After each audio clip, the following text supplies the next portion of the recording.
Welcome to Democracy Now!, democracynow.org, The War and Peace Report. I'm Amy Goodman.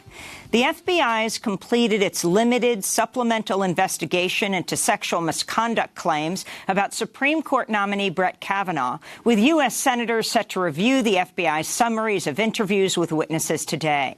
The report will not be made public. Instead, senators from each party will take one-hour turns to review a single copy of the FBI document in a secure room in the basement of the Capitol. FBI agents did not interview Dr. Blasey Ford or Judge Kavanaugh for their investigation, nor did they interview a third Kavanaugh accuser, Julie Swetnick. Democrats have blasted the FBI's limited scope and short timetable for the investigation. They're also questioning the impartiality of FBI Director Christopher Wray, who was 2 years behind Kavanaugh at Yale as an undergraduate and at Yale Law School. And both Wray and Kavanaugh worked together on the Ken Starr investigation that led to President Clinton's impeachment trial. On Wednesday evening, Senate Majority Leader Mitch McConnell ordered a procedural vote for Friday to end debate on Kavanaugh's nomination. A vote by the full Senate to confirm Kavanaugh as a Supreme Court justice could come as early as Saturday. Meanwhile, a handful of key Republicans have blasted President Trump for mocking Dr. Blasey Ford. This is Trump speaking at a campaign rally in Mississippi Tuesday. 36 years ago, this happened. I had one beer, right? I had one beer. Well, do you think it was? Nope, it was one beer. Oh, good. How did you get home? I don't remember. How'd you get there? I don't remember. Where is the place? I don't remember. How many years ago was it? I don't know. I don't know. Alaska Republican Senator Lisa Murkowski called Trump's comments wholly inappropriate and, in my view, unacceptable, she said. This is Maine Republican Senator Susan Collins. His comments were just plain wrong. Arizona Republican Senator Jeff Flake called Trump's mockery appalling. At the White House, Press Secretary Sarah Huckabee Sanders defended Trump's comments. The president was stating the facts, and frankly, facts that were included in Special Prosecutor Rachel Mitchell's report. He was stating facts that were given during Dr. Ford's testimony, and the Senate has to make a decision based on those facts. Meanwhile, more than 1,200 law professors have signed an open letter to the Senate opposing Judge Kavanaugh's confirmation, arguing he lacks the judicial temperament to be a Supreme Court justice. In Yemen, the World Health Organization warns the world's worst humanitarian crisis is growing more severe, with about 10,000 new cases of cholera appearing each week. The WHO says the waterborne disease is spreading rapidly since much of Yemen's sanitation and medical infrastructure has been destroyed by a U.S.-backed Saudi-led bombing campaign. In August, UN human rights experts accused the Saudi-led coalition of committing possible war crimes, including the bombing and shelling of schools, hospitals, and markets. This comes as President Trump praised Saudi Arabia and its ruler, King Salman, but said the monarchy would quickly collapse without U.S. support. Trump was speaking Tuesday at a campaign rally in Mississippi. We protect Saudi Arabia. Would you say they're rich? And I love the king, King Solomon, but I said, King, we're protecting you. You might not be there for 2 weeks without us. You have to pay for your military. You have to pay. Meanwhile, the whereabouts of prominent Saudi journalist Jamal Khashoggi remain unknown after he visited the Saudi consulate in Istanbul, Turkey on Tuesday, seeking a document he needs to get married, and hasn't been seen since. His fiancée, who accompanied him to the consulate, waited for him outside until after midnight, returning on Wednesday morning. Khashoggi, who is a columnist for The Washington Post and lives in the United States, is a fierce critic of Saudi leadership. His loved ones believe he may have been detained by Saudi authorities. In the Gaza Strip, Israeli forces killed a Palestinian teenager Wednesday as he joined a protest near the separation barrier with Israel. Gaza health officials say the teenager died after he was struck on the head by a tear gas canister fired by an Israeli soldier. This is Palestinian medic Bashir Hussein. A canister this size, around 12 centimeters, 15 centimeters, entered his head. He was bleeding, and we could not control it. He was bleeding so much from his brain. Israeli soldiers have killed at least 193 Palestinians since the March 30th Great March of Return protests began in the besieged Gaza Strip. Another 18,000 Palestinians have been injured, according to health officials in Gaza. Secretary of State Mike Pompeo is withdrawing the U.S. from a 1955 treaty with Iran, after the UN's highest court ordered the U.S. to lift some of the sanctions it's imposed on Iran since May. The treaty gives jurisdiction to the UN's International Court of Justice on issues between the two nations. National Security Advisor John Bolton called the ICJ, quote, politicized and ineffective, and said the Trump administration will review agreements that could be subject to binding decisions by the court. A California judge has temporarily blocked the Trump administration's move to end temporary protected status for 300,000 immigrants from Sudan, Haiti, El Salvador, and Nicaragua. U.S. District Judge Edward Chen said there was no justification for the move and raised President Trump's previous racist and xenophobic comments, saying there were, quote, serious questions as to whether a discriminatory purpose was a motivating factor, unquote. In January, Trump reportedly told lawmakers Haiti, El Salvador, and unspecified African nations were, quote, S-hole countries. And in 2017, he said that recent immigrants from Haiti, quote, all have AIDS.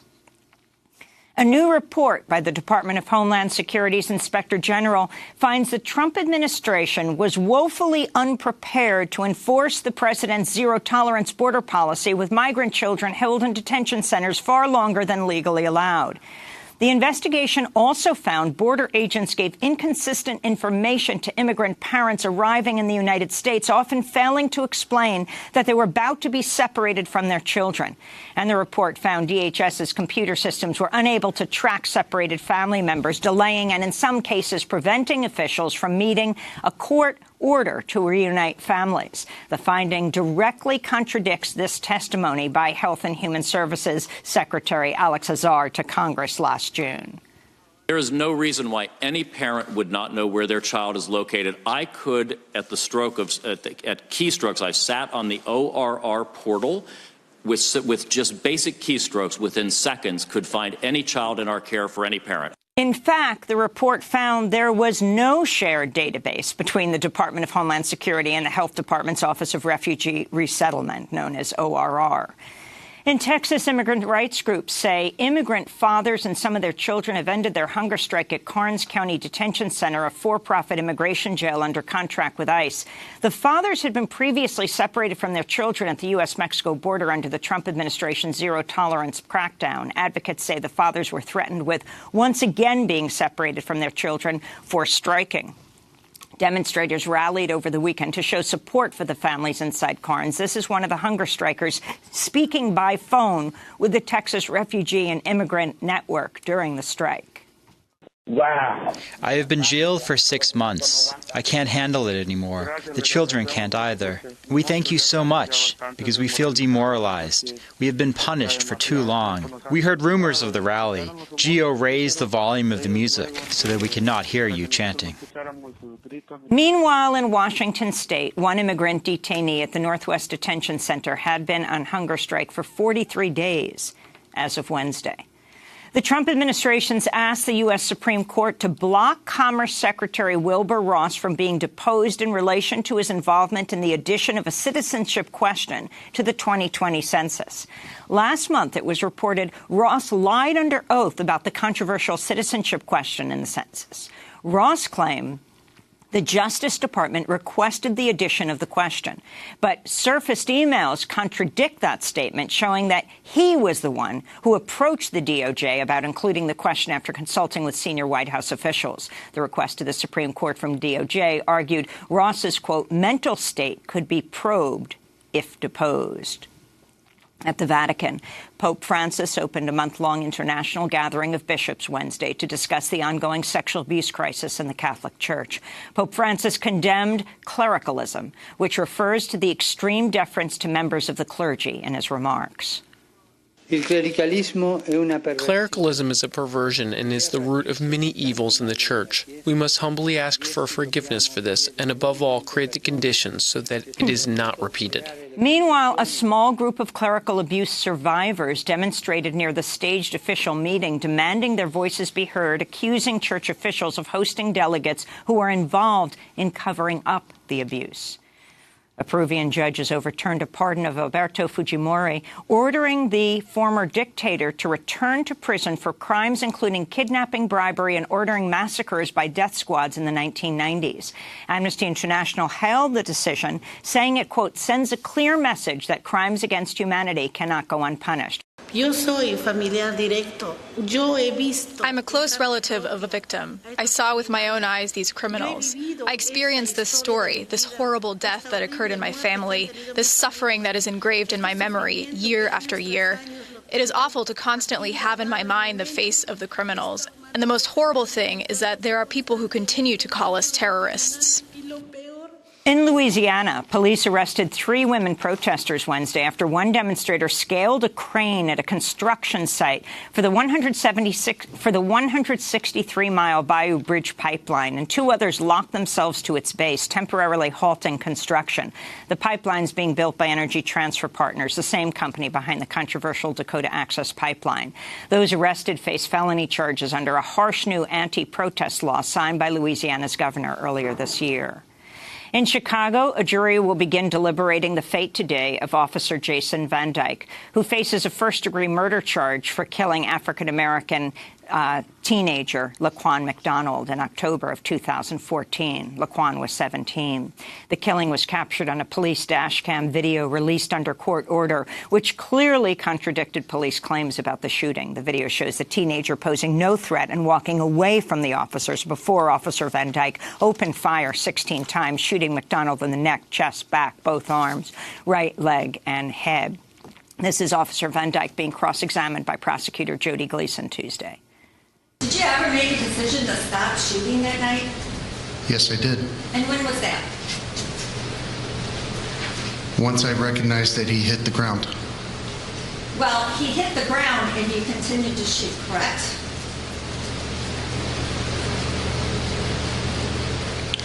On my approach, yes. Former Maldives President Mohammed Nasheed has announced plans to return to his island nation November 1st after over 2 years in exile. Nasheed came to power as the first democratically elected leader of the Maldives in 2008 and became recognized internationally for his leadership on climate change. His presidency ended in 2012 in what many believe was a coup d'etat orchestrated by the opposition, supported by the military. He was charged under the Maldives Anti-Terrorism Act in 2015, a charge Amnesty International described as politically motivated, before seeking exile in Britain. Last week, the Maldives voted out strongman leader Abdullah Yameen, who's been plagued by accusations of corruption, in favor of Ibrahim Mohamed Solih of the Maldivian Democratic Party, the party that Nasheed co-founded.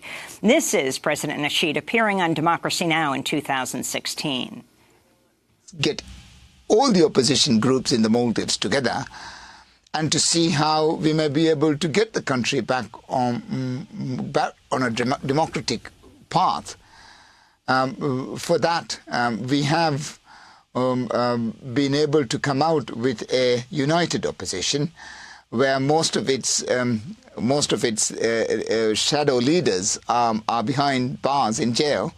But we have a shadow cabinet that would push for reforms, that would also hopefully look to see how we may be able to have a transitional arrangement that would take us to free and fair elections.